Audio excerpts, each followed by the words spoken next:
All right, I told you I wouldn't leave you hanging, so here we go. Here's our last part. Outside at last.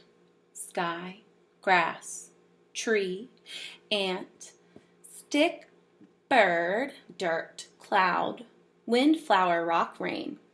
Mine, mine, mine. Guys, Ivan was never outside at his old domain, right? He was in a mall, a shopping mall. Oops. I sniff, approach, strut a bit, but the others don't welcome me. They have sharp teeth and loud voices. Did I do something wrong? Kenyani chases me. She throws a stick at me. She corners me. I know that she's testing me to see if I'm a true silverback, one who can protect her family. I cower and hide my eyes. Maya lets me back into the cage. What it was like. I lie awake and try to remember what it was like being a gorilla. How did we move? How did we touch? How did we know who was boss? I try to think past the babies and the motorbikes and the popcorn and the short pants. I try to imagine Ivan as he might have been. Pretending. The juvenile male approaches. He's eyeing my food hungrily. I imagine a different Ivan, my father's son. I grumble and swat and swagger. I beat my chest till the whole world hears. Kenyani watches, and so do the others. I move toward the young upstart, and he retreats, almost as if he believes I'm a silverback. I'm the silverback I'm pretending to be. Nest. I'm making a nest on the ground. It isn't a true jungle nest. The leaves are inferior and the sticks are brittle. They snap when I weave them into place. The others watch, grunting their disapproval.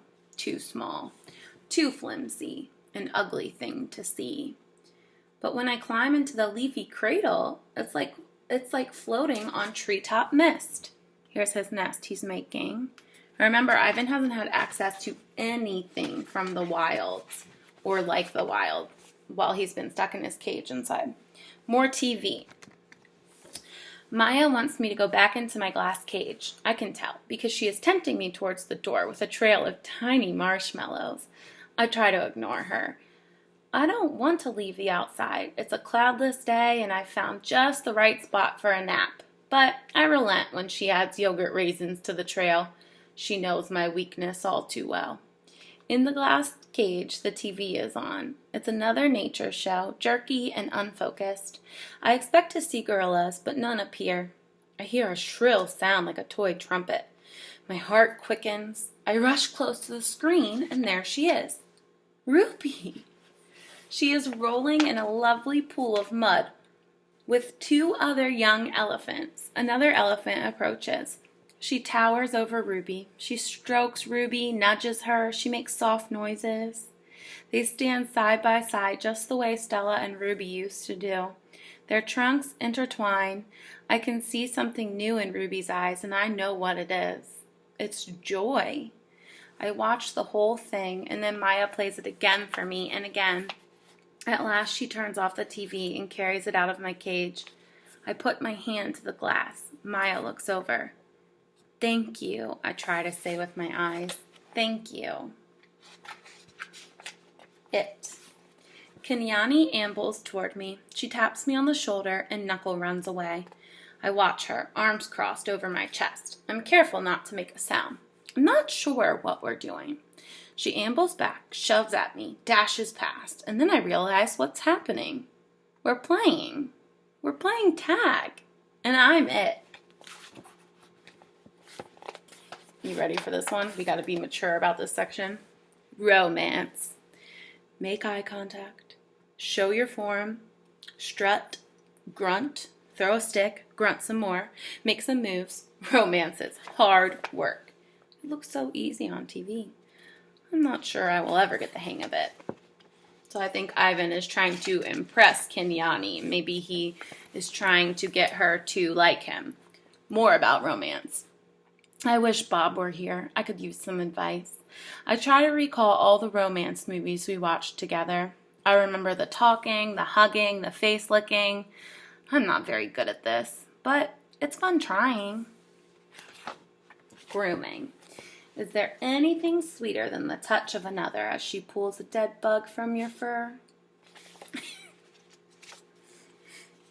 It seems like Ivan is getting along with Kenyani, right? And he's getting used to things. Talk. Gorillas aren't chatty like humans, prone to gossip and bad jokes. But now and again, we swap stories under the sun. One day it's my turn. I tell my troop, that's his group of gorillas, right? About Mac and Ruby and Bob and Stella and Julia and George and my mother and my father and my sister. When I am done, they look away, silent. Kenyani moves closer. Her shoulder brushes mine, and we let the sun soak into our fur together. So do you think that those gorillas were ever expecting to hear such a story from another gorilla? They probably have their own stories of how they ended up in the zoo, or they might have been born there.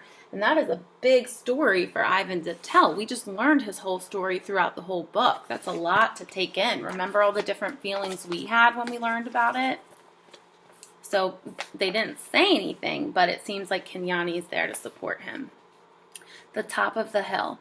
I've explored every nook and cranny of this place, except for a hill at the far end where the workers have been repairing a wall. They're finally gone. They've left behind fresh white brick and a mound of black dirt.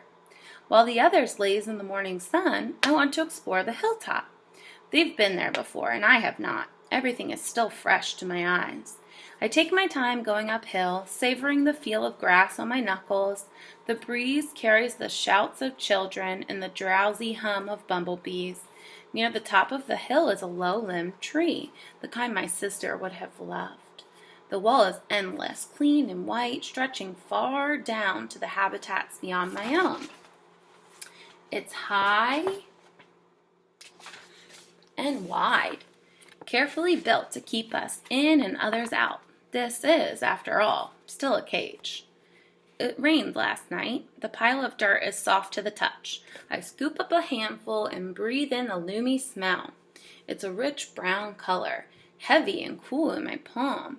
The wall waits like an endless blank billboard. What do you guys think Ivan's going to do with that dirt? The wall. It's a big wall, but it's a big pile of dirt, and I'm a big artist. I slap handfuls of mud on the warm cement. I make a handprint. I tap my nose with my muddy finger. I make a nose print. I slide my palms up and down. The mud is thick and hard to use, but I keep moving and scooping and spreading. I don't know what I'm making, and I don't care. I make swoops and swirls and thick lines, figures and shapes, lights and shadows. I'm an artist at work. When I'm done, I step back to admire my work. But it's a large canvas, and I'd like a better view. I go to the thick-limbed tree. I grab the lowest branch. I try to swing my legs. Oomph! I land hard. I'm too big to climb, I suppose. I try again anyway, and this time I pull myself onto the first limb, gasping for breath. One more limb, two, and I can't see any further. Perched halfway up the tree, I see my troop still dozing contentedly. I take in the wall, splattered and splashed with mud. Not much color, but lots of movement. I like it. It feels dreamy and wild, like something Julia might have made. From my seat in the tree, I can see beyond the wall. I see giraffes and hippos. I see deer with long legs like delicate twigs. I see a bear snoozing in a hollow log. I see elephants. Ivan can see the elephants from his tree. Let's see what happens. We're almost done here. I'm hoping we can finish before my meeting. Okay. Safe. She's far away, belly deep in tall grass with others by her side.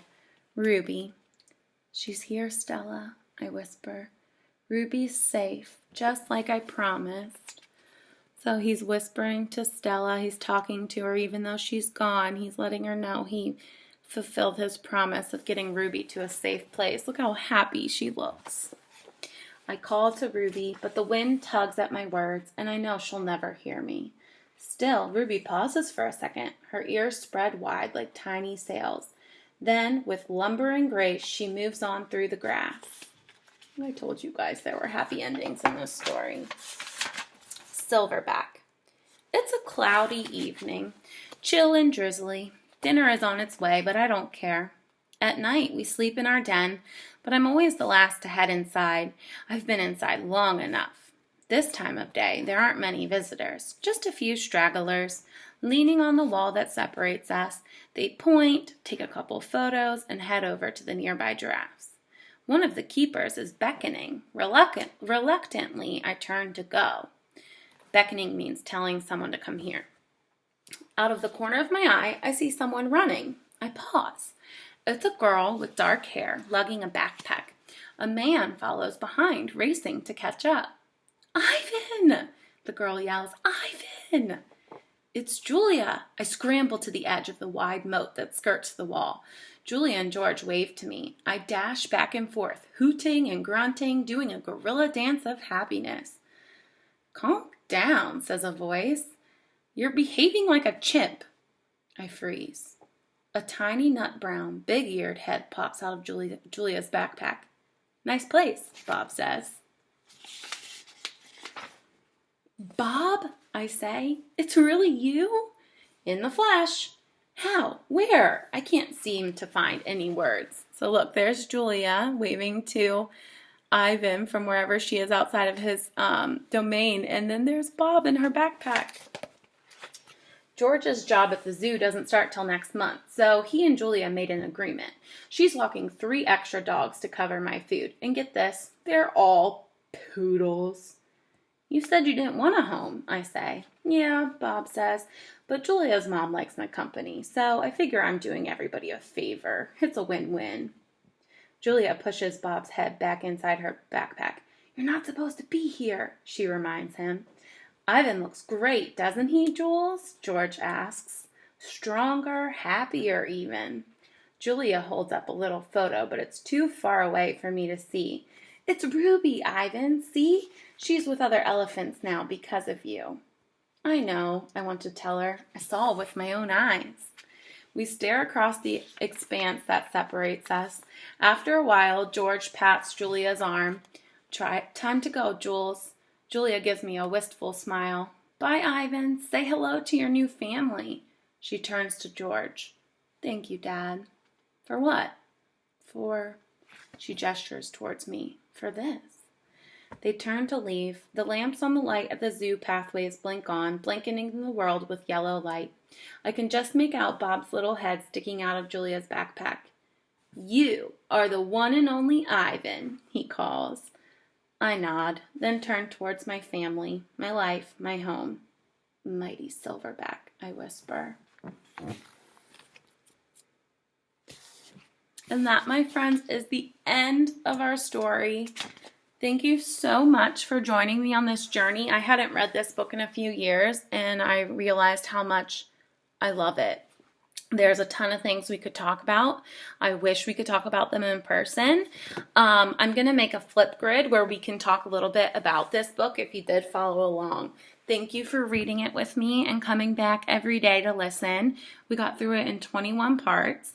I'm going to work on finding another chapter book that we could read in some parts like this. That was a long one, though. And so if you are still here, still listening, and you made it to the end, thank you, and I hope you enjoyed it as much as I did. Bye, guys.